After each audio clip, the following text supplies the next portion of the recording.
Hey everybody, this is Rydo and we are back to another live stream of Hearthstone. So, I get the feeling I probably dropped the ball again on a trade. I don't know what happens. Seriously, there are just some days where I forget to come trade out these daily quests. But, whatever. I mean, we've got 3 daily quests to do, overload cards, 100 damage to enemy heroes, and paladin class cards. None of those are going to be particularly difficult. And I was thinking that I would like to try to get all of them done on Monday, and then I would have just 2 to do on Wednesday, and then I would just have 2 to do on Friday. That way we could have Monday be the longer stream versus Friday, because it's pretty obvious just in general that people don't want to do things on Friday, watch YouTube or watch TV in general. That's been a long established fact. I guess we need to jump into a game. Let's just start with overload cards. Do I have an overload deck? Yeah. So I don't even need to build one. On my main account I have enough cards that it would certainly be easy enough to fill 30 cards with overload abilities. Maybe not, though. There may not actually be 30 overload cards that you can play, but I have probably most, if not all of them, on the main account. On the Americas account, it gets difficult when I get a daily quest like that on the European or Asian account. Might as well say the day. Today is Monday, October 16th. I've spent the weekend actually doing more work than I have been. So I'm trying to get back into the groove, trying to get more things done. Playing Tales of Monkey Island, which is a fine Telltale game. It's right there on average. Let's see.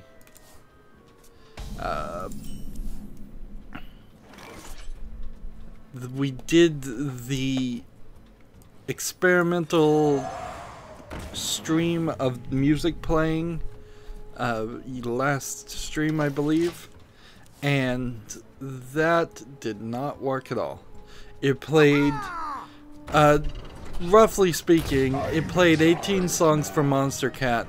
I had 18 copyright claims and content ID matches from Monster Cat after that, on that video. So while I could theoretically make a radio station, I could make literally no money from it. So, and I imagine that's somewhat similar to the way everything goes on YouTube. I imagine a lot of the radio stations, the lo-fi and chill live streams that never stop on, when you look at like the most popular live streams under the trending tab, there's a special tag for live.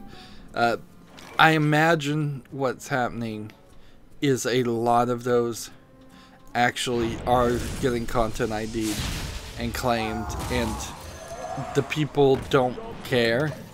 My guess is it's possible that there's some way to build up a channel by getting a lot of people to watch your live streams, even if you're not making any money. I suppose I could do that myself, but I don't think that's gonna work greatly, because it's not gonna build an audience that cares about what I'm doing. If they come to listen to somebody else's music, they're gonna immediately leave to whenever my videos are offering what I actually do on my channel.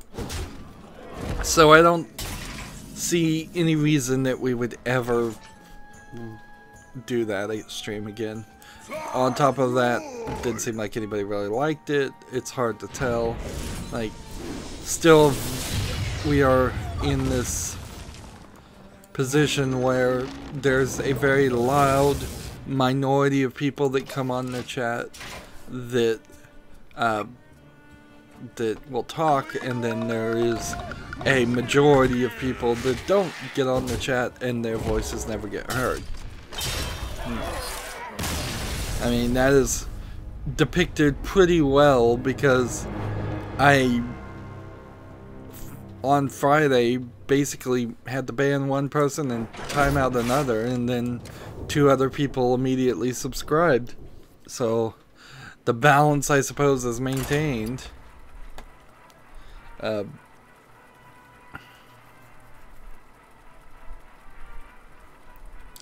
So let's, while we're waiting for people to show up and try to make this a more interactive experience, let's go through the news. Cat Quest is coming out for the PS4 on November 14th in North America, November 10th in Europe. We're still getting a lot of inconsistency of release dates between North America, the Americas, and Europe. I don't know exactly why that's the case. You would think that if most games are released worldwide, which I would say most games are, why can't they all be on the same schedule? I guess what it probably boils down to is some kind of processing, like, and certification. Like, possibly the ESRB in North America is a little slower or a little quicker sometimes than PEGI, the rating system in Europe. But you would think that that happens really early, and from what I've heard, it actually does happen really early. It's where you get a lot of leaks, I suppose, of figuring out if a game is coming out to Europe or not.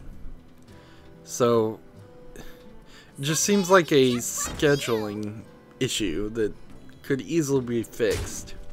That everybody could say, what is the latest date for this to be released worldwide? Okay, that's going to be the date it gets released everywhere.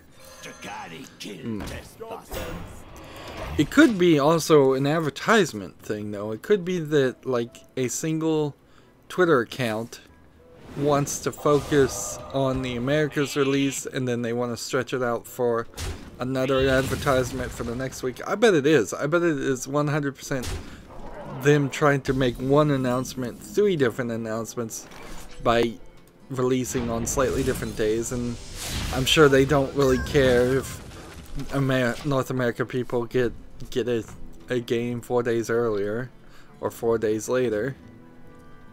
I wish I knew the truth there, but I bet it is just for advertisement purposes, if I was to come to think of it. Moving on to the next story, Sonic 3D's original developer is creating a unofficial director's cut. Okay, so he'll get DMCA'd. Like, here's a perfect example of, like, just make your own thing. You made Sonic 3D, just bank off that, make something that's a spiritual successor to that, and move on. Don't go back and work on something you're not authorized to work on. Like, I'll show them. I'll show them all. John Burton is the name of the guy, founding of the UK development studio Traveller's Tales. I've played a couple of their games. 21 years after Sonic 3D. Like, I don't know what he's... Like, Burton hopes to release the project, which he stresses is not connected to Sega in any way. I mean, come on. Seriously, you're in the industry and you think you're gonna get away with this. It's one thing when it's a bunch of fan programmers that don't know, are just living in a fantasy land and don't and don't realize that they're gonna get DMCA'd.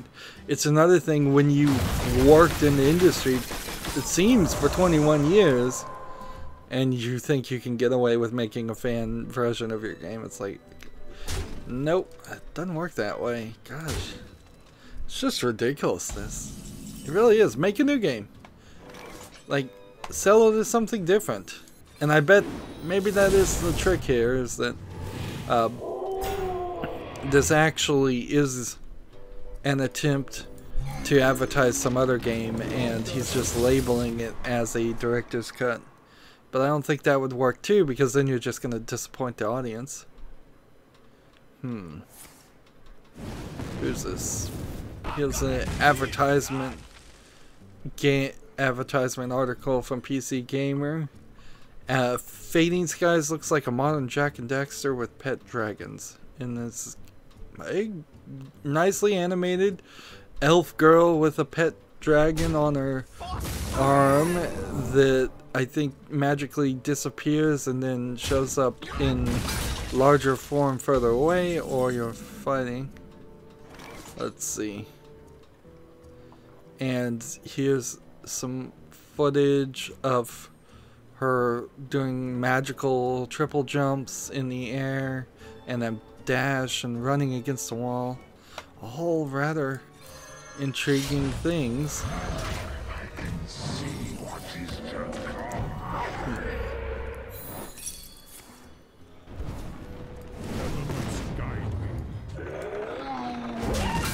Let's see, what else?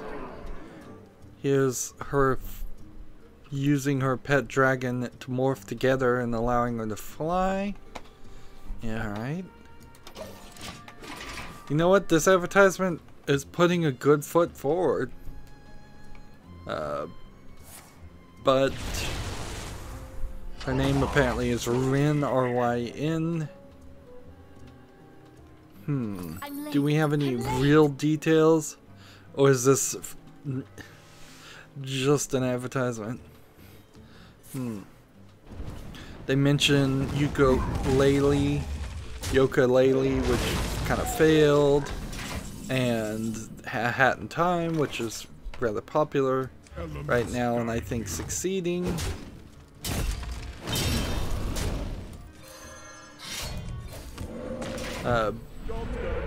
But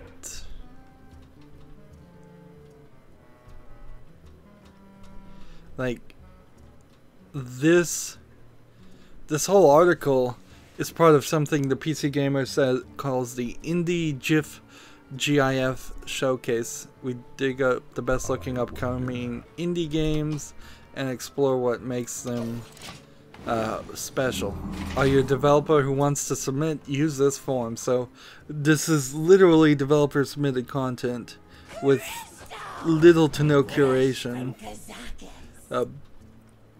And that's all I'm seeing is some animated GIFs.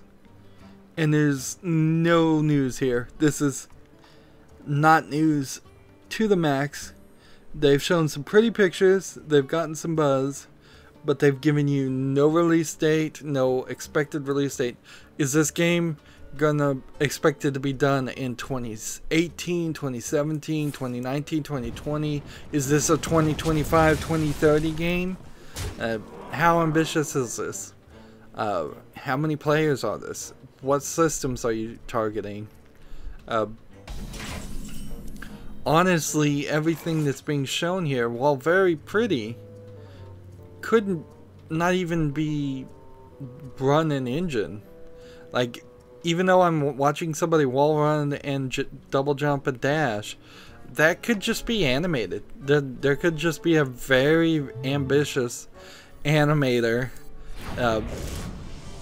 drawing these things and hoping that they will at some point find a programmer who can actually make this work and happen. This looks like a very close to finished project. I'm not seeing any stand-in art, although the way they do stand-in art a lot of times in development is wrong. By default, stand-in art should be blatantly obvious. It should be big white blocks or big ugly purple squares. That way, when game testing occurs, you can catch it if it gets left in. Everything here looks perfectly normal, but it might be that all of the things here are placeholder art that's they don't own the copyright to. Like, there are many tricks in the process of developing a game that can make a game look a lot further along than it actually is.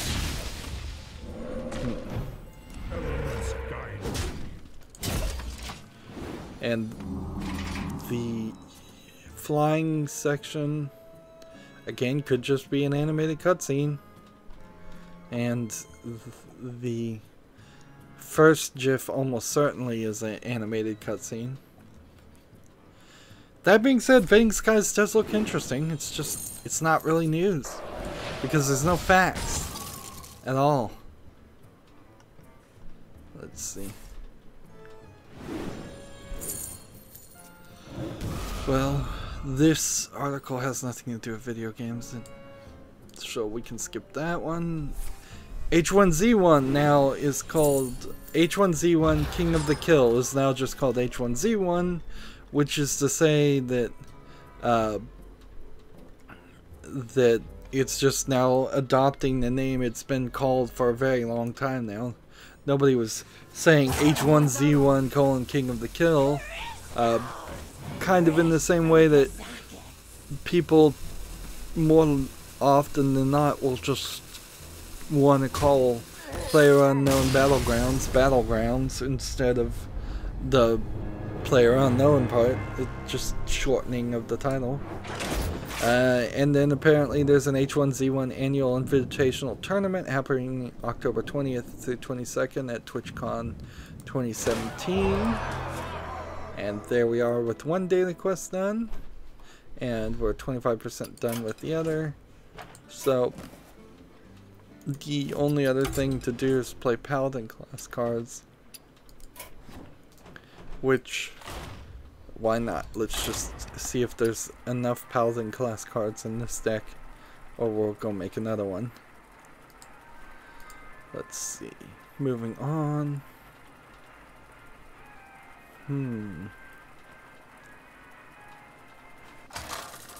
Here's a review of a point-and-click adventure game from AdventureGamers.com, which is a site I ended up following on Twitter called Maggie's Apartment.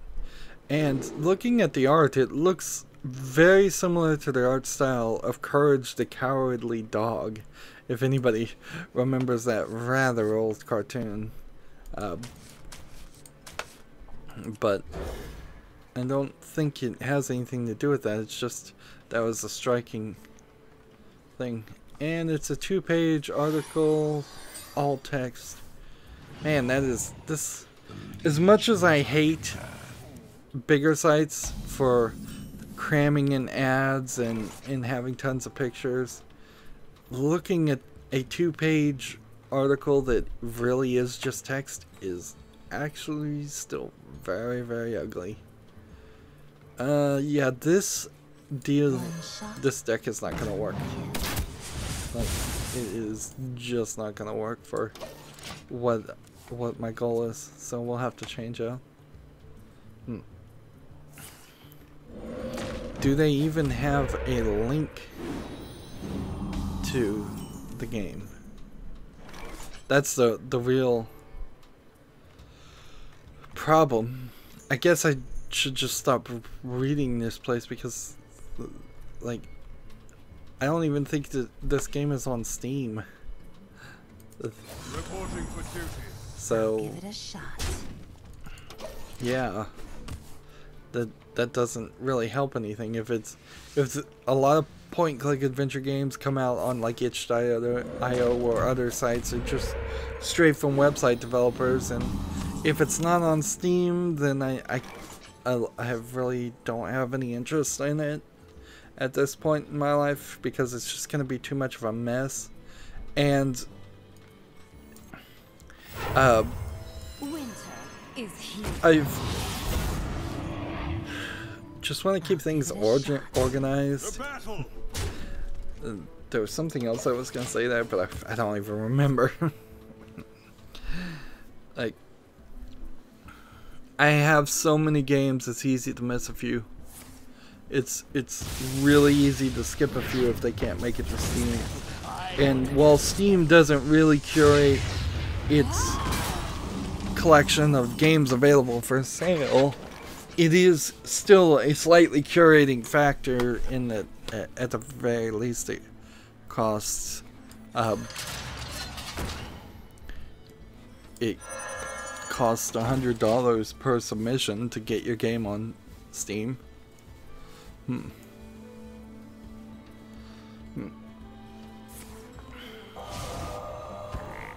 Oh, yeah, I now remember what I was gonna say. I've determined to stop linking to any website on the game links in my description but Steam, because there's just no consistency there. Like, if I put a link to somebody's website for a Tomb Raider game, Ubisoft will actually eventually just change that to the next Tomb Raider game and reuse that domain, and so links stop working.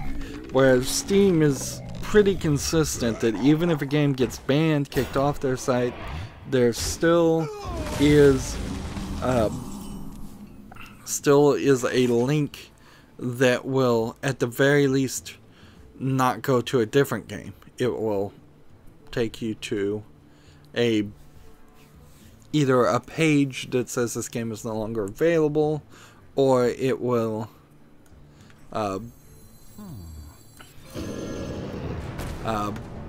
it'll relink to the main Steam store, which either one of those works.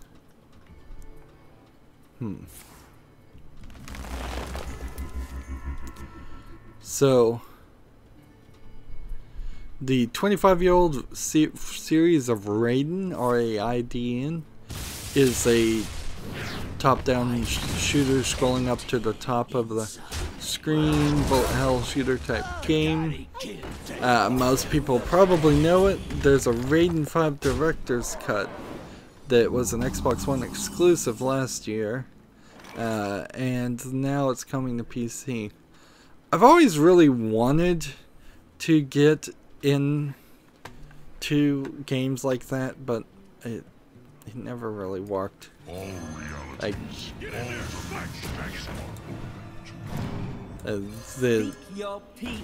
they're too difficult of games, frankly. That's the problem. The shoot 'em ups are just too difficult, and I don't know if there really is an easy mode or an easy version of a shoot 'em up to move people into that genre. You pretty much just have to have loved it from the time Raiden 1 came out, or a game like Raiden 1, whatever the first shoot 'em up was, and stuck with it. I know part of the selling point is they're incredibly difficult, but other types of games have been able to make themselves more accessible to a wider range of players. For example, BioShock 1 is a first-person shooter. For me, it felt like first-person shooters were for kind of the pro elite gamers, and when BioShock 1 came out, it had that easy mode, and I was like, oh, actually I can do this. And so in my life, that was probably the first first-person shooter I had ever played, and it had an interesting story which brought in a lot more audience, and it let me try and learn some of that. And of course, BioShock 1 also has that RPG element that you wouldn't really have had during that time with other first-person shooters, and it's not a online competitive thing, and I still fully say that should be there. It's just I would like in the shoot 'em up style of game for there to be an easy mode. And honestly, when you get to Cuphead, which is a very recent game, it would be kind of nice if they did at some point later on patch in an easy mode or you can't die mode. Take away the idea of making somebody go find a cheat engine or cheating software to accomplish what some players will need to do. Now, arguably, doing it later might be a great move because then it stops anybody who's really going to try and review the game from cheating and makes people actually try it on hard mode. And I think that's a good way to start, is to have the artist say, I want you to try this on hard mode. I want you to experience it a little bit before I give you the help. That's what we often do in education and teaching children, is that you don't give them the answer. That you don't just say 2 + 2 is 4. You go, how much is 2 + 2? And then if they go, I don't know, 3, 5, then you go, no, it's not 3, no, it's not 5. You try to have them walk the path mentally to the solution and really try. You don't just hand easy. But I think cheat codes, you know, wouldn't be a bad idea. So I need to make a paladin deck to get the quest done. Sadly, there kind of already is some trickery going on. I feel, and I'm pretty sure, at least in some instances, there have been instances where the video game review industry have been given special codes, special console commands to cheat their way through games in an unrealistic fashion. And you can pretty much see that in reviews. How many reviews talk about them ever dying or having any difficulty spikes? That's what I like about Let's Plays. That's what I like about doing my channel, is that you're gonna see me hit difficulty spikes if they are. I talk about difficulty spikes way more than I hear anybody else talk about it. Maybe that is inherently partially because I'm a bad player, but a lot of reviewers don't talk about it because they've got console commands on. They never die. They have infinite life. They have an infinite number of continues. They take no damage. And when you have a game like Cuphead, which I honestly believe didn't give any of that help to any of the reviewers, it makes more sense why so many of them are complaining and saying the game is too hard and that it's brutally difficult. Honestly, anybody who's been in the video game industry, reviewing games, playing games for frankly any amount of time, because you would hope that you would have had some experience. I would hope no video game reviewer was pulled out of college and they've never played a game before in their life.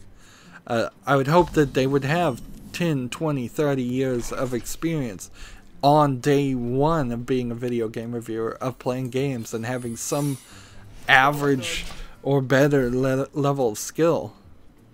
But it seems like a lot of them don't, because it seems like a lot of video game reviewers are just actually writers that want to get writing jobs in some other industry, and they just think they can break out. Like, and I can't imagine doing that. Like, I can't imagine me going and trying to write for the fashion industry because I want to be a critic of video games, and it's easier to write for fashion than it is to write for video games. That's not true, but I don't even know what would be easier than writing for video games. It's probably the easiest of the easy.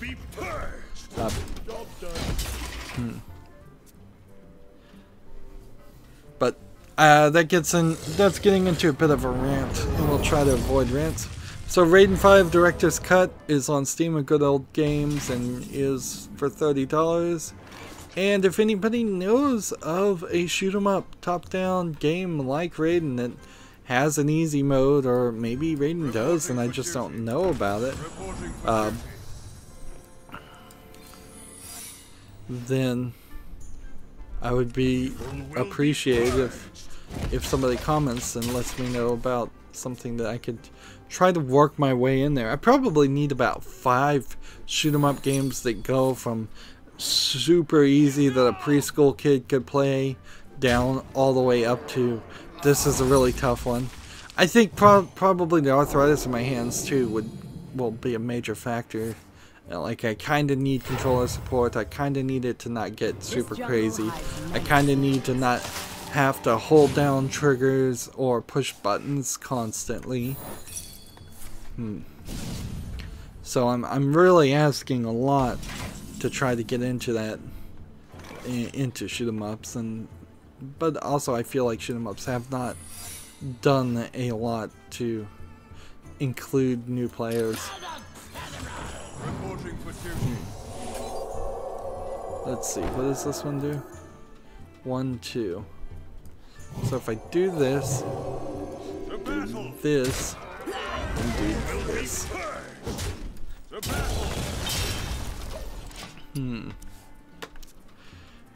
Let's see, should you defrag a hard drive? In general, no. I would argue that there is some possibility that you might want to defrag a hard drive, but in most scenarios, almost all scenarios, it's being done internally anyways. I guess the way it kind of boils down to is, am I saying defrag a hard drive? I should be saying defrag an SSD. In general, you don't want to defrag an SSD. You do want to defrag hard drives.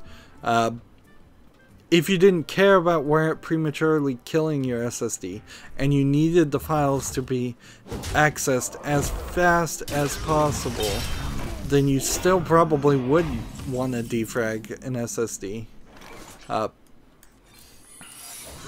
That's probably not worth your money, and there's probably a better way to do it. Ideally, if you want the fastest read times and you really need it, what you would do is you would make a RAM drive and copy your files into this RAM drive. RAM drives empty themselves because they're made on RAM whenever you reboot your computer. So you would take something like an SSD or a hard drive, read the file, copy it into a RAM drive at boot up, and then use that file completely. But that's not realistic, because then in one random reboot, and if you're writing to the file, those writes will be lost.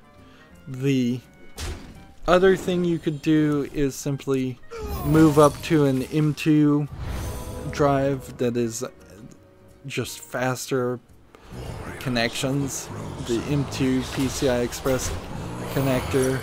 I'm still not 100% sold on the M2 things, because they are, where they're getting put on the motherboard puts them in a very different place, and it kind of implies the end of hard drives, and cases in the future may just not have room in the front for hard drives. And I've seen cases already for regular PCs where the hard drives are just kind of hidden behind the motherboard or under the motherboard,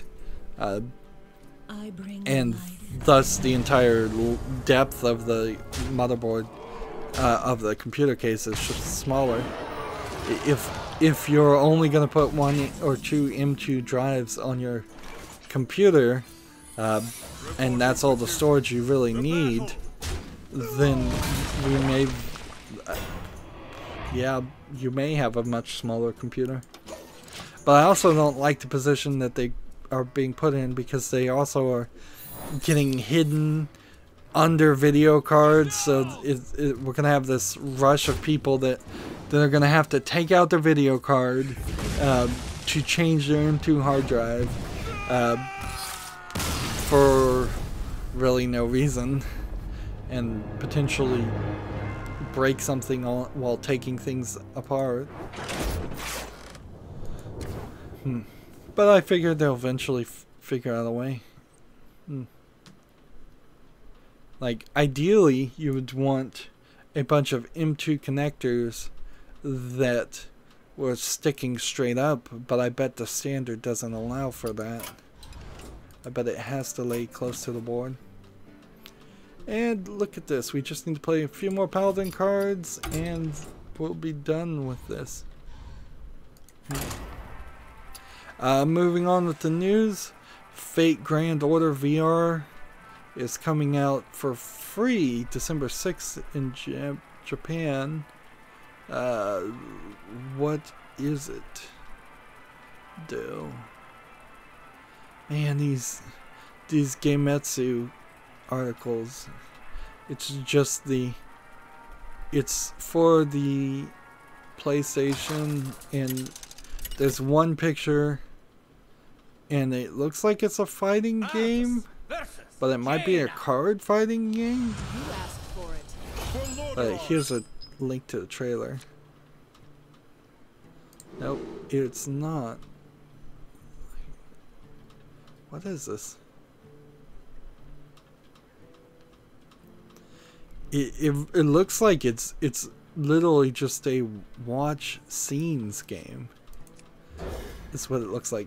There's anime characters talking to you with your VR headset so you can turn around and look. And like I recall watching this and I still don't remember what it was.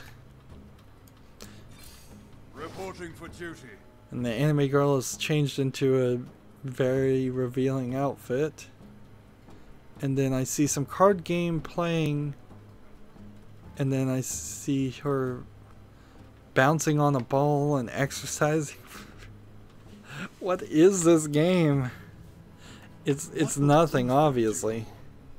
That's the truth of it, though, is that it's literally nothing. But honestly, I think we're going to see more Japanese games like that, where it's just, this is our VR attempt at showing a scene. Here's an article about the best shotguns in video games, which from Eurogamer, which is also PC Gamer. It's all the same company. It's like there's barely 4 different companies that own all of the places. And that's a not important piece of news. Again, let's see. This is interesting.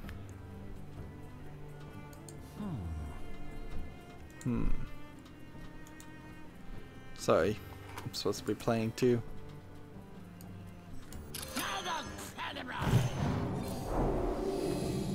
The battle! The battle!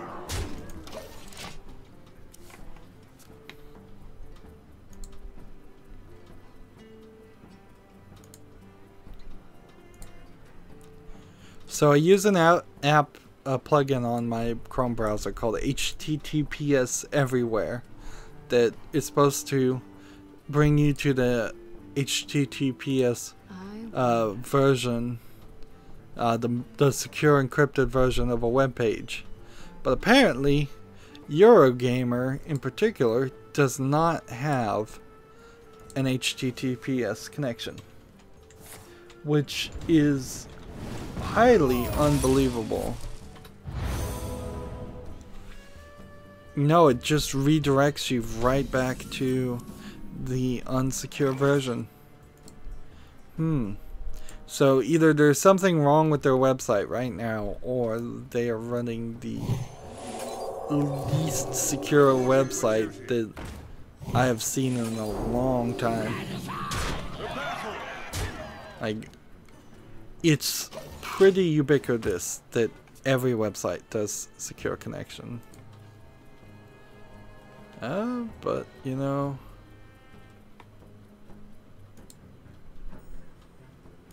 PC Gamer, same website, it's not using HTTPS either. Is my clock wrong? Sometimes your clock will mess it up. Am I streaming at all right now? I did have a little bit of a fright as I started streaming because for some reason my streaming software OBS could not connect to YouTube, and it said we can't connect to your account, check your key, and I'm like, oh my goodness, did my account just get deleted with no notification or warning whatsoever? That's the biggest fear of the many fears a YouTuber has, is that just one day it just will be gone, completely deleted. But then I clicked stream again and it worked, so it clearly was just a temporary issue. Next article. PlayerUnknown Battlegrounds anti-cheat system is banning more than 6,000 players a day. Nearly 20,000 were banned on Friday. I don't know if that's something you really want to be too proud of or happy about. There's a massive amount of people cheating on your game and you're having to ban them. Like, that doesn't particularly strike me as something you want to admit to or talk about. And in the case of PlayerUnknown Battlegrounds, I don't know if that is 6,000 actual cheaters, because we've already seen some instances where PlayerUnknown Battlegrounds has said that people have been cheating and they have logs that prove that people are cheating, and then the other people have video, who the cheaters, the accused cheaters, have video of them playing, and it looks like they're not doing anything. I think they're probably a little too obsessed, or at least they're bringing to the forefront too much information and too much talk about cheating in their game, and they need to just focus on the important parts of their game, like we're adding more content, we're improving the current content, we're addressing the wishes of the player base, we're trying to make a better, funner game, and we're going to compete here, and we're not going to get eaten up by all the many copycats that are coming out like Fortnite. What to do? And they're not really addressing that. You're kind of seeing a consistent mentality under PlayerUnknown Battlegrounds, is they look for problems and they attack the problems in others, but they don't address the issues in their own game. Like, the main things we've heard in the past couple of weeks about PlayerUnknown Battlegrounds is they're complaining about Fortnite copying them, and they're banning cheaters. We're not hearing things like they're adding more levels, they're adding more things. They're not addressing a big elephant in the room about microtransactions, which they plan to put in the game, and people are going to be a little upset about. The battle. Reporting for duty. The battle.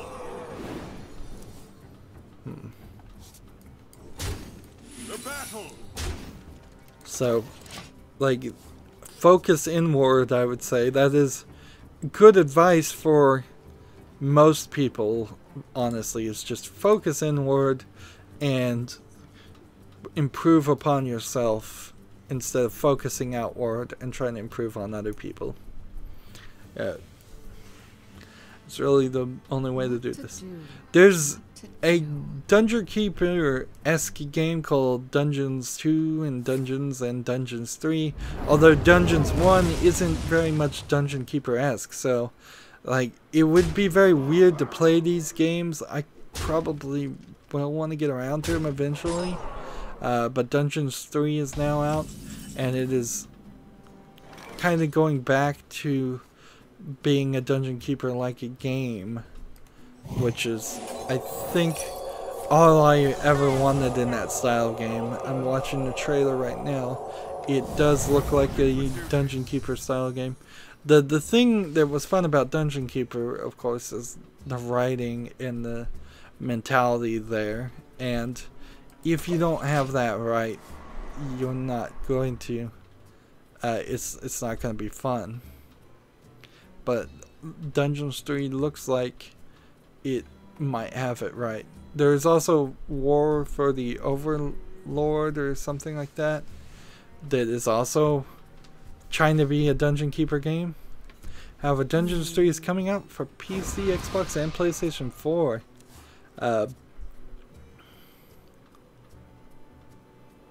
And see, Dungeons 2, you spent half of your time trapping heroes underground and then the other half waging war in the overworld.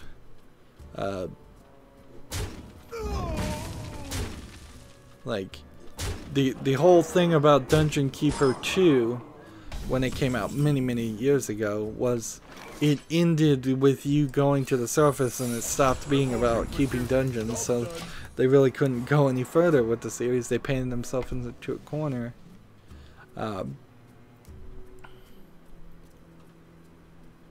It's $40 on Steam right now, and it looks kind of good. So maybe I would skip just straight to Dungeons 3. Why not? Just skip Dungeons 1 and 2. It's not like it's gonna be a lot of story. It's missed, or if it is a lot of story, it's missed. I guess I could probably miss it. The other problem with a game like that is Dungeon Keeper was a fun game to play on PC when I was getting one game every 3 or 4 months. It's going to be an incredibly slow, boring game like StarCraft or Warcraft. It's a real-time strategy game, so any real-time strategy game is going to suffer quite a lot just under the time constraints and the wide variety of other games I can play.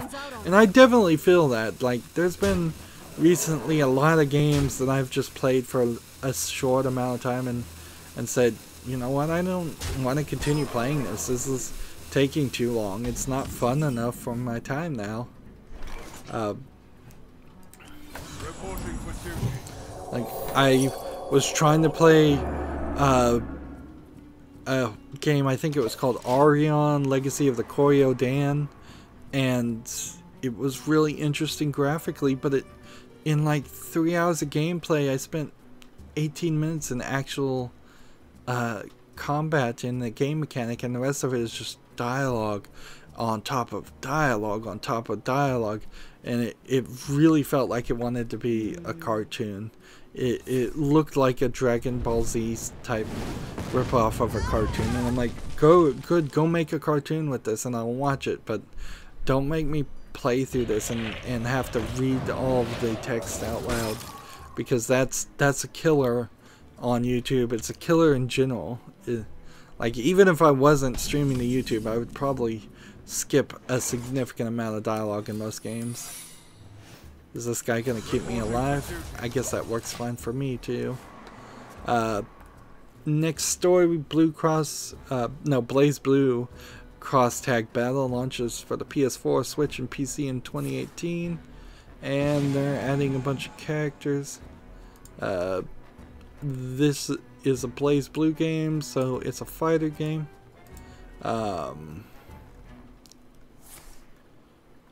So, like, I wonder, is Blaze Blue just your fan equivalent? It's the anime equivalent of Smash Brothers, because one of the characters is Ruby, or one of the characters from Ruby, RWBY, which isn't actually an anime, but it is in that style, and the rest of these look like they might be people from similar shows. Someone's out on me. Again, BlazBlue, a good example of I want to get into a fighting game. Eventually I'll get down to buying the newest BlazBlue in the series and trying it out. Similarly, eventually I'll get down to buying the newest Tekken and some of the more known fighting games if they're on PC, and try those out too. But very possibly I'll only spend like 20 minutes on either one. Try it out, play it, and then be done with it.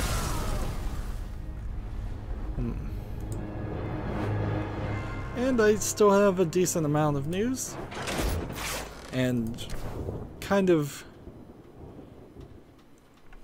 a decent amount of things to do. Like, maybe in the next game we will be able to finish these two and just move over to the European server. It's been a little strange here. Like 45 minutes in, well, 50 minutes in, I've seen nobody on the chat. What is the deal with Monday becomes the question. Like, why did nobody on a Monday want to hop in here? Am I wrong? Is Friday better or is Wednesday better? Like, these are the days and they're gonna stay consistently. The times are still very inconsistent, but I don't know what to do.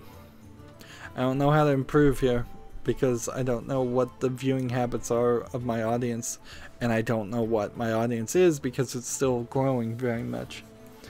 That's going to be it for this recording. As always, I ask you to like, share, subscribe, comment, and watch every second of my videos. If you want to friend or follow me on basically any social media sites, there's a whole bunch of links down below. Thank you for watching. Have a good evening.